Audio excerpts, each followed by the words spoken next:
guys, it's me, Lauren, and if you're new here, my name's Lauren.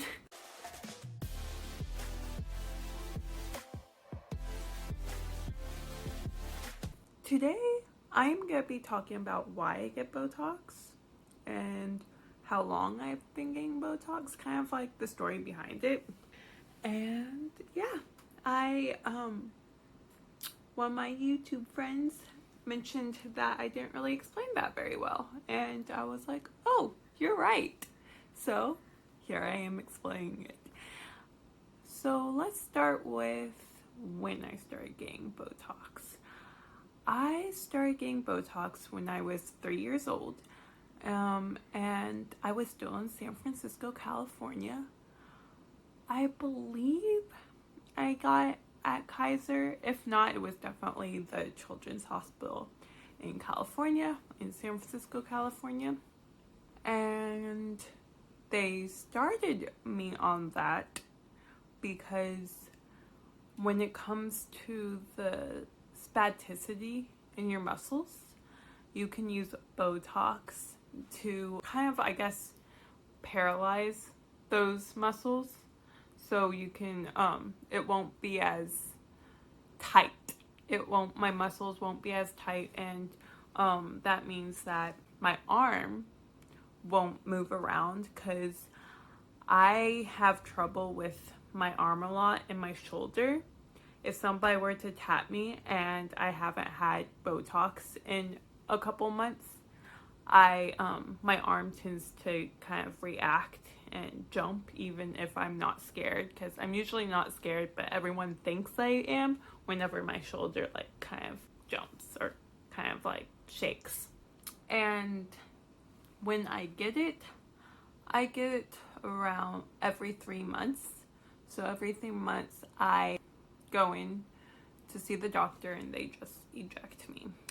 And as I've gotten older, it's actually been pleasant as getting a procedure done.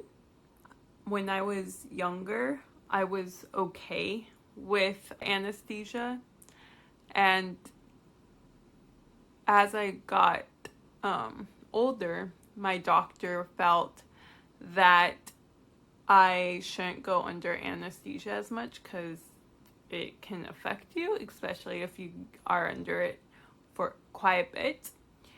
And so instead they used a stimulator, which helps them find the muscle to inject the Botox. They used that, and that hurt me. I remember the first time they used it, or like I think maybe the second or third time they used it, I kicked the doctor.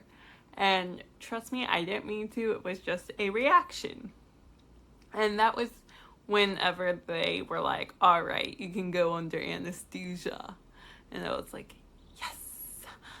Because I did not like the stimulator, and they didn't have like any other thing to replace it.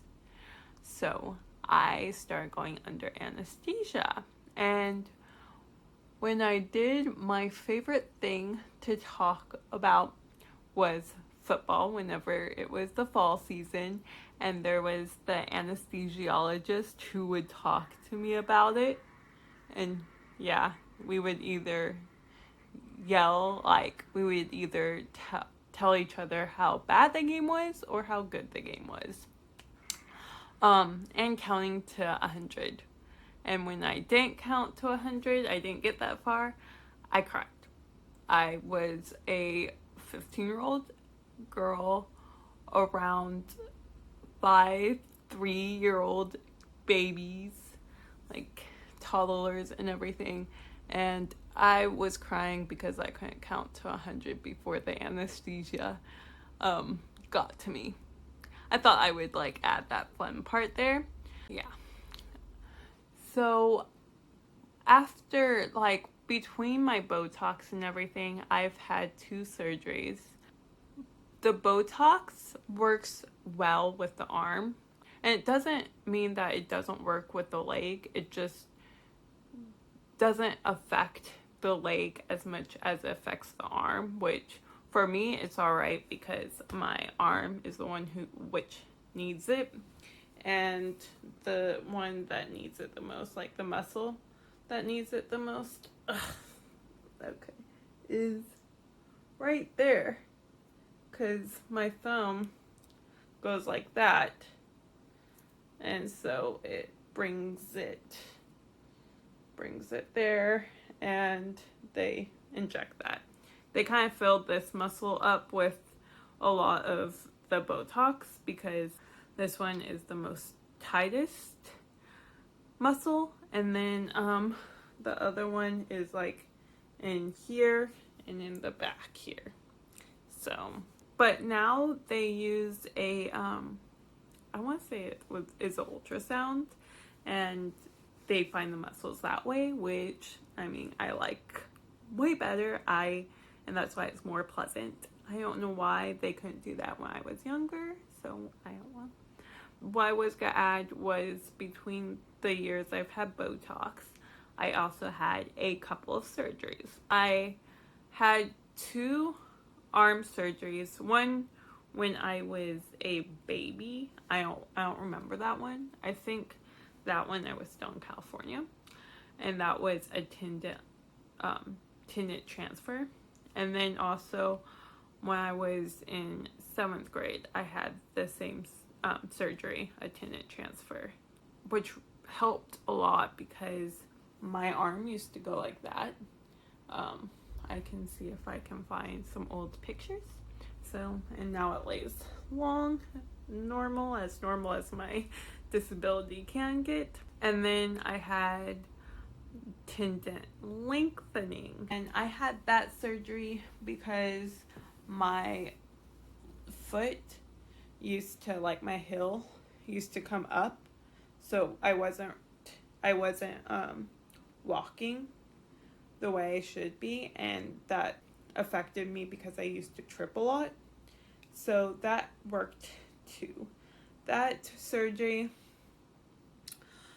the arm, I don't remember like in 7th grade a lot, but apparently whenever I had that surgery, we were stuck in traffic for like, I guess, over 2 hours, and I was screaming the whole time because I didn't have my painkillers. And then my leg surgery, it was bad on Thanksgiving because my pants got wet, and my mom thought was one thing, but ended up being that my painkillers got unhooked, and it dripped all over me like twice. And so I had to change my pants twice because it got all over me. It broke. So that was hard because then I didn't have pain medication. I was screaming. So I get Botox because it loosens up my muscle. And I get every 3 months. And I really hope, like, again, my last video about Botox, I really do hope that one day I will be able to bring you guys along to show you, because I'm a very open person. Like, if somebody asked me about my disability, I would answer any of their questions. So that's why I always say, like, if you want to know more about my disability, like exactly what, please do ask me, because when my YouTube friend did bring this to my attention that I didn't explain it very well, it never crossed my mind because I've always lived with cerebral palsy. So to me, that's all I know, and so I forget the details that I can add to my story about it. Because the best thing for me to do is just show you my day-to-day life, like how I have to do things, what I do, how I do them.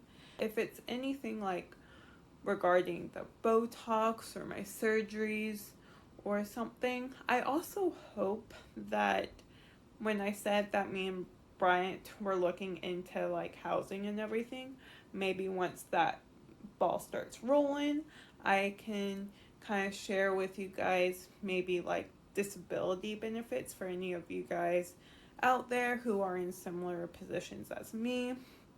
So I really hope like I can find those benefits to help me and Bryant search for that house and be able to pay for it, you know? So that's another thing that I can do outside of just showing you my day-to-day life. But anyway, yeah, that's all for this video. Please consider liking and subscribing. It always makes my day. Another person in my comments mentioned maybe doing a video about an endoscope, but I don't know how to make a whole video about that. So, but I wanted to let them know that I did end up using it. Something fell down the sink and I used the endoscope to figure out where exactly it was. So thank you. It does help. Alright, anyway, please like and subscribe. Comment down below. Follow me on TikTok, Living Like Lauren 1.